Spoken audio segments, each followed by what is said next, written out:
So here the second chapter starts. It's called Pregnancy, Childbirth, Infancy. If enlightened beings don't have children and neurotic people are unfit for parenthood, when is the right time?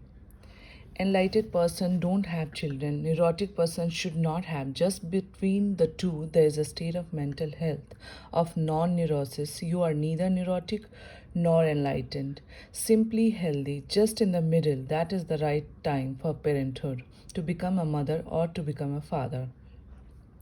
This is the trouble. Neurotic persons tend to have many children. Neurotic persons tend in their neurosis to create a very occupied space around them. They should not, because that is avoiding. They should face the fact of neurosis and they should go beyond it. An enlightened person need not have children. He has given the ultimate birth to himself. Now there is no need to give birth to anything else. He has become a father and mother to himself. He has become a womb to himself and he is reborn. But between the two, when the neurosis is not there, you meditate. You become a little alert, aware. Your life is not just of darkness. The light is not as penetrating as it is when one become a Buddha, but at a dim candle light is available. That is the right time to have children, because then you will be able to give something of your awareness to your children. Otherwise, what will you give as a gift to them? You will give your neurosis. I have heard a man with 18 children took them to a dairy cattle show. Included in the show was a prize bull, and there was a charge of 50 cents to go in and see it. The man thought that this charge was exorbitant, but his children wanted to see the animal, and so they approached the entrance to its enclosure. The attendant said, "Are all these children yours, sir?" "Yes, they are," answered the man. "Why?" The attendant replied, "Well, wait here a minute and I'll bring the bull out to see you." 18 children. Even the bull will feel jealous. You go on unconsciously reproducing replicas of yourself. First think, are you in such a state that if you give birth to a child, you'll be giving a gift to the world? Are you a blessing to the world or a curse? And then think, are you ready to mother or to father a child? Are you ready to give love unconditionally? Because children come through you, but they don't belong to you. You can give your love to them, but you should not impose your ideas on them. You should not give your neurotic ways of living to them. Will you allow them to flower in their own way? Will you allow them freedom to be themselves? If you are ready, then it's okay. Otherwise, wait, become ready. With man, conscious evolution has entered into the world. Don't be like animals, just reproducing unconsciously. Now, get ready before you decide to have a child. Become more meditative, become more quiet and peaceful. Get rid of all the neurosis that you have within you. Wait for the moment when you are absolutely clean. Then give birth to a child. Then give your life to the child. Your love to the child. You will be helping to create a better world. I am pregnant. I had decided to have an abortion and thought I was happy with the decision. But since then, whenever I think about it, I feel sad. This will be a momentary sadness. If you want to become a mother, then you want to get into deeper troubles, because it is not a question that can be easily solved once the child is there. The mother cannot have her own growth. She cannot work. She has to take care of the children. And then there are complications. Once you have finished your own growth work, then it is perfectly good. A child should be leisure thing. It should be the last luxury. Then you can treat yourself by being a mother. Otherwise, it will create complications. So you decide. Nobody is forcing you. It is for you to decide. If you want to become a mother, then you want to become a mother. But then take the consequences also. People are not aware of what they are doing when they want to bring a child into the world. Otherwise, they will feel sorry about that. Rather than feeling sorry about an abortion, just think of both possibilities. What will you give to the child? What have you got to give to the child? You will bring your tensions into his being, and he will repeat the same kind of life as yours. He'll go to the psychoanalyst, he will go to the psychiatrist, and his whole life will be a problem, just as it is with everybody.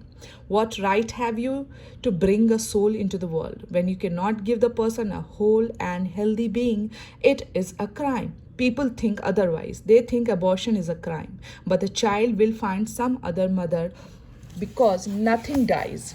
And there are many, many women who will be happy to have the child. It is just that you will not be responsible for it. I am not saying not to become a mother. I am saying be aware that becoming a mother is a great art. It is a great achievement. First create that quality, that creativity in you, that joy, that celebration, and then invite the child. Then you'll have something to give to the child. Your celebration, your song, your dance, and you will not create a pathological being. The world is already too crowded with pathological beings. Let some other planet suffer. Why this earth? The world is starving, food is not there, and people are dying. The whole ecology is disturbed, and life is going to be more and more ugly and hellish. This is not that the right time. And even if you think that it is okay that the world will look after itself, they will find some way. You still have to think about your child. Are you ready to be a mother? That is the thing. If you think you're ready, go ahead, have a child. When you are prepared, you'll be happy to have a child, and the child will be happy that he was fortunate to have a mother like you. Otherwise, just go to any psychiatrist and ask, what are people's problems? They can be reduced to one thing: the mother, because the mother was not capable of giving a psychological womb. The mother was not capable of giving a spiritual womb. Psychologically, she was neurotic. Spiritually, she was empty. So there was no spiritual food for the child, no nourishment. The child come into the world and as a physical being without a soul, without any center. The mother was not centered. How can the child be centered? The child is simply a continuation, a continuity of the mother's being. If one sees all the implications of it, fewer people will decide to become fathers and mothers. And it would be a better world if fewer people decide to be mothers and fathers. It would be less crowded, less neurotic, less pathological, less crazy. We don't have any children yet, and I have some feelings to have a child. I'm 32 now and I feel ready, but I would like your advice. Just one thing.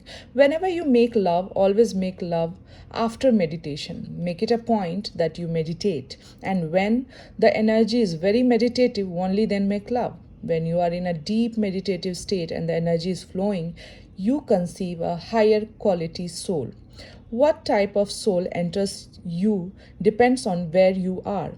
It almost always happens that people make love when they are sexual. Sexuality is a lower center. It happens sometimes that when people are angry and fighting, they make love. That too is very low. You open your door to a much lower soul, or people make love as a routine, a mechanical habit, something that has to be done every day or twice a week or whatever. They do it just as a mechanical routine or as part of physical hygiene. But then it is very mechanical, it has nothing of your heart in it, and then you allow very low souls to enter you. Love should be almost like prayer. Love is sacred, it is the holiest thing that exists in man. So, first, one should prepare oneself to move into love. Pray, meditate, and when you are full of different kind of energy that has nothing to do with the physical, in fact nothing to do with the sexual, then you are vulnerable to a higher quality soul. So much depends on the mother. If you are not very alert about it, you will get entangled with a very ordinary soul. People are almost unaware of what they are doing. If you go to purchase a car, even then you think much about it. If you go to purchase furniture for your room, you have 1,001 alternatives and you think about this and that. Which one will suit? But as far as children are concerned, you never think about what type of children you would like, what type of soul you are going to invite, and millions are the alternatives. From Judas to Jesus, from the darkest soul to the holiest, millions are the alternatives, and your attitude will decide. Whatsoever your attitude, you become available to that sort of soul. I am pregnant. Is there any meditation or anything to do that will be helpful for the baby or for us as the parents? Just remain as happy and loving as possible. Avoid negatives. That's what destroys the mind of the child. When the child is in formation, he not only follows you, your body, he follows your mind too, because those are the blueprints. So if you are negative, that negativity starts entering into the makeup of the child from the very beginning. Then it is a long, arduous journey to drop it. If mothers were a little more careful, no primal scream therapy would be needed. If mothers were a little more careful, psychoanalysis as a profession would disappear. Psychoanalysis is doing great business because of mothers. The mother is really of great significance because for 9 months the child will live in the climate of the mother. He will imbibe her whole mind. So don't be negative, be more and more in the yes mood, even sometimes when it looks hard, but that much sacrifice has to be made for the child. If you really want to have a child of some value, of some integrity, of some individuality, and a happy child, then that sacrifice has to be made. That is part of being a mother, that sacrifice. So don't be negative at all. Avoid all negativities. Avoid anger, avoid jealousy, avoid possessiveness, nagging, fighting. Avoid these spaces. These you cannot afford. You are creating a new being. The work is of such importance that one cannot be silly and stupid. Rejoice more and more. Pray, dance, sing, listen to great music, not pop music. Listen to classical music, which is soothing and goes very deep into the unconscious because the child can hear it only from there. Sit silently as much as you can. Enjoy nature. Be with trees, birds, animals because they are really innocent. They are still part of the Garden of Eden. Only Adam and Eve have been thrown out. Even the trees of knowledge is still in the Garden of Eden. Only Adam and Eve have been thrown out. So be with nature more and relax so that the child grows in a relaxed womb, not tense. Otherwise, from the very beginning, the child starts becoming neurotic to the father, and help her in these days so that she can be more positive. Don't provoke her into negativity. Give her more and more time so that she can sit silently, be with the trees, listen to the birds and music. Avoid any situation in which you think it can become a provocation for her to become negative. Be more loving, rejoice in each other's silence more, because you are both giving birth to something that is divine. Each child is divine, and when something great is going to happen, a great guest is going to come to your home. You don't fight, and this may be the greatest guest that will ever come to you. So, for these 9 months, be careful, cautious, watchful, be more loving and less sexual. If sex happens out of being loving, it's okay, but not for sex sake itself. From the very beginning, that gives the child a deep rooted sexuality. Sex is perfectly good in the context of love, as part of love, just as you hold hands and hug each other as a part of love. One day you make love too, but as part of love. It is not sexuality then, it is just a communion. If for these 9 months you can avoid sex as sex, that will be a great gift to the child. Then his life will not be so obsessed with sex as people's lives are.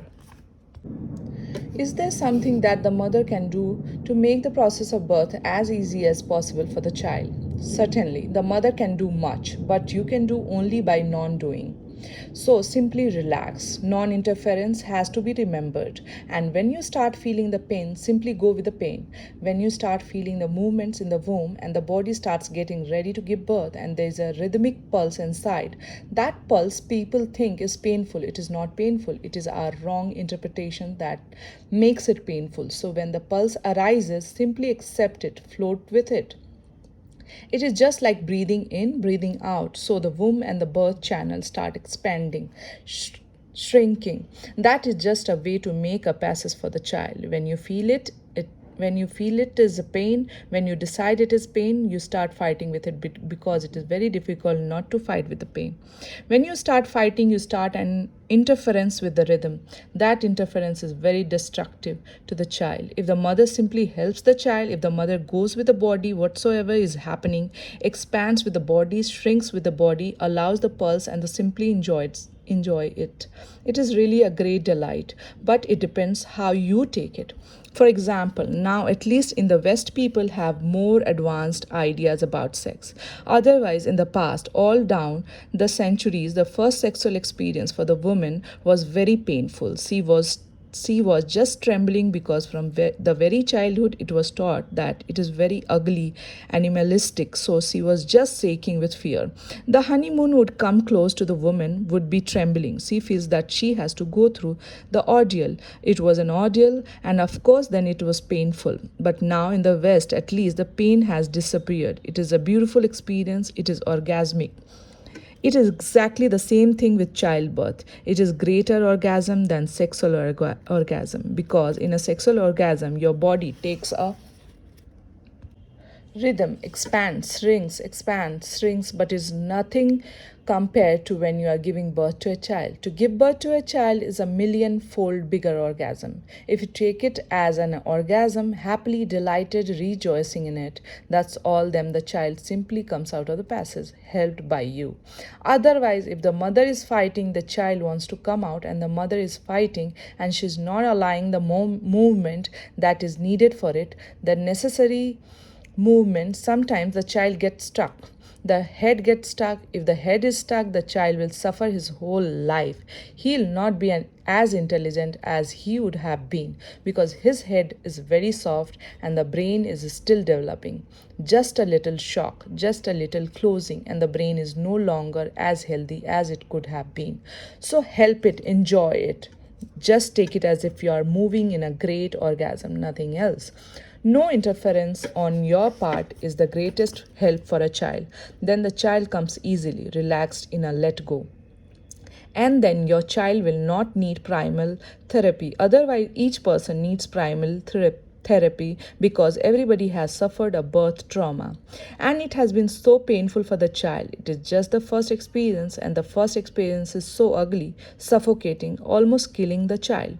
The passage is narrow and the mother is tense and the child cannot come out of the passage. This is his first experience, so the first experience is of hell, and then the whole life becomes miserable. Let the first experience be of a beautiful flowing, and that will be the foundation for the child. What else can be done so that the birth of child is made as gentle as possible? When the child comes out of the womb, it is the greatest shock of his life. Even death will not be this big a shock because death will come without warning. Death will come most probably when he is unconscious, but while he is coming out of the mother's womb, he is conscious. His 9 months long sleep, peaceful sleep, is disturbed, and then you cut the thread that joins him with the mother. The moment you cut the thread that joins him with the mother, you have created a fearful individual. This is not the right way, but this is how it has been done up to now. The child should be taken away from the mothers more slowly, more gradually. There should not be that shock, and it can be arranged. A scientific arrangement is possible. There should not be glaring lights in the room because the child has lived for 9 months in absolute darkness and he has very fragile eyes that have never seen light. And in all your hospitals, there are glaring lights, tube lights, and the child suddenly faces the light. Most people are suffering from weak eyes because of this. Later on, they have to use glasses. No animal needs them. Have you seen any animals with glasses reading the newspaper? Their eyes are perfectly healthy their whole life to the point of death. It is only man, and the beginning is at the very beginning. No, the child should be given birth in darkness or in a very soft light candle perhaps. Darkness would be the best, but if a little light is needed, then candle will do. And what have the doctors been doing up to now? They don't even give a little time for the child to be acquainted with the new reality. The way they welcome the child has been so ugly. They would hang the child with his feet in their hands and slap his bottom. The idea behind this stupid ritual is that this will help the child to breathe because in the mother's womb he was not breathing on his own. The mother was breathing for him, eating for him, doing everything for him. To be welcomed into the world hanging upside down with a slap on your bottom is not a very good beginning. But the doctor is in a hurry, otherwise, the child will start breathing on his own. He has to be left on the mother's belly, on top of the mother's belly. Before the joining thread is cut, he should be left on the mother's belly. He was inside the belly, beneath. How he is outside, that is not a great change. The mother is there, he can touch her, he can feel her. He knows the vibe. He is perfectly aware that this is his home. He has come out, but this is his home. Let him be with the mother a little longer so he becomes acquainted with the mother from the outside. From the inside, he knows her. And don't cut the thread that joins him till he starts breathing on his own. Right now, what is done? We cut the thread and slap the child so he has to breathe. But this is forcing him. This is violent and absolutely unscientific and unnatural. Let him first breathe on his own. It will take a few minutes. Don't be in such a hurry. It is a question of man's whole life. You can smoke your cigarette 2 or 3 minutes later. You can whisper sweet nothing to your girlfriend a few minutes later. It is not giving to harm anybody. What's the rush? You cannot give him 3 minutes. A child needs no more than that, just left on his own. Within 3 minutes, he starts breathing. When he starts breathing, he becomes confident that he can live on his own. Then you can cut the thread. It is useless now. It will not give a shock to the child. Then the most significant thing is don't put him in a blankets and in a bed. No, for 9 months he was without blankets, naked, without pillow, without bedsheet, without a bed. Don't make such a change so quickly. He needs a small tub with the same solution of water that was in his mother's womb. It is just like ocean water. The same amount of salt, the same amount of chemicals, exactly the same. That is again a proof that life must have happened first in the ocean. It still happens in the oceanic water. That's why when a woman is pregnant, she starts eating salty things because the womb goes on absorbing the salt. The child needs exactly the same salty water that exists in the ocean. So just make up the same water in a small tub and let the child lie down in the tub and he will feel perfectly welcome. This is the situation he is acquainted with. In Japan, one Zen monk has tried a tremendous experiment, and that is helping a 3 months old child to swim. Slowly he has been coming down in age. First, he tried with 9 month old children, then with 6 month old children, now with 3 months old children. And I say to him that you are still far away. Even the child just born is capable of swimming because he has been swimming in his mother's womb. So give the child a chance similar to the mother's womb. Feeding and loving the child. When a mother is feeding her child, she is not only giving milk as was always thought. Now, biologists have stumbled upon a deeper fact and they say she is feeling energy. Milk is just the physical part, and they have done many experiments. A child is raised, food is given as perfect as possible. Whatsoever medical science has found is needed, everything is given, but the child is not loved, not cuddled. The mother does not touch him. The milk is given through mechanical devices, injections are given, vitamins are given. Everything is perfect, but the child stops growing. He starts shrinking as if life starts moving away from him. What is happening? Whatsoever the mother's milk was giving is being given, but the child does not thrive. It happened in Germany that during the war, many small orphan babies were put into a hospital. Within weeks, they were all almost dying. Half of them died, and even care was taken. And every care was taken. Scientifically, they were absolutely right. They were doing whatsoever was needed. But why were these children dying? Then one psychoanalyst observes that they need some cuddling, somebody to hug them, somebody to make them feel significant. Food is not food enough. Some inner food, some individual food is needed. So the psychoanalyst made a rule that whosoever came into the room, a nurse, a doctor, a servant, had to spend at least 5 minutes in the room hugging and playing with the children. Suddenly, they were not dying, they started growing, and since then, many studies have been done. When a mother hugs a child, energy is flowing. That energy is invisible. We have called it love, warmth. Something is jumping from the mother to the child, and not only from the mother to the child, from the child to the mother also. That's why a woman is never so beautiful as when she becomes a mother. Before something is lacking, she is not complete. The circle is broken. Whenever a woman becomes a mother, the circle is complete. A grace comes to her as if from some unknown source. So not only is she feeding the child is also feeding the mother. They are happily into each other, and there's no other relationship which is so close. Even lovers are not so close because the child comes from the mother, from her very blood, her flesh and the bones, and the child is just an extension of her being. Never again will this happen because nobody can be so close. A lover can be near your heart, but the child has lived inside the heart. For 9 months, he remained as part of the mother, organically joined one. The mother's life was his life. The mother's death would have been his death. Even afterward, it goes on. Transfer of energy, a communication of energy exists. The mother becomes from the very beginning associated with the idea of food and love. They become almost like two aspects of the same coin. The child's love object and his food objects are the same. Not only the mother, but the breast in particular. He gets the food from the breast and the warmth and the feel of love. There is a difference when the mother loves the child, the breast has a different feel and different vibe. The mother enjoys the child feeding on her breast. It is stimulating to the mother's sexuality. If the mother is really in love with the child, she goes almost into an orgasmic joy. Her breasts are very sensitive. They are the most erotic zones of her body. She starts glowing and the child can feel it. The child becomes aware of the phenomena that the mother is enjoying. She is not simply feeding him, she is enjoying it. But when the mother gives the breast just out of necessity, then the breast is cold, there's no warmth in it. The mother is unwilling, she is in a hurry. She wants to snatch the breast away as quickly as possible, and the child feels that. It is so apparent that the mother is cold. She is unloving, she is not warm, she is not really a mother.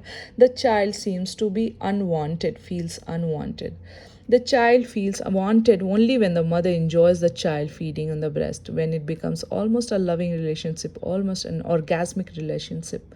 Only then the child feels love from the mother, needed by the mother. And to be needed by the mother is to be needed by existence because the mother is his whole existence. He knows the existence through the mother. Whatsoever is his idea about the mother is going to be his idea of the world. A child who has not been loved by the mother will find himself alienated in existence. He will find himself an outsider, a stranger. He cannot trust in existence. He could not even trust in his own mother. How can he trust in anybody else? Trust becomes impossible. He doubts. He is suspicious. He is continuously on guard, afraid, scared. He finds everywhere enemies, competitors. He is every moment afraid of being crushed and destroyed. The world does not seem to him to be a home at all. If the mother is happy, rejoices in feeding the child, then the child never eats too much because he knows the mother.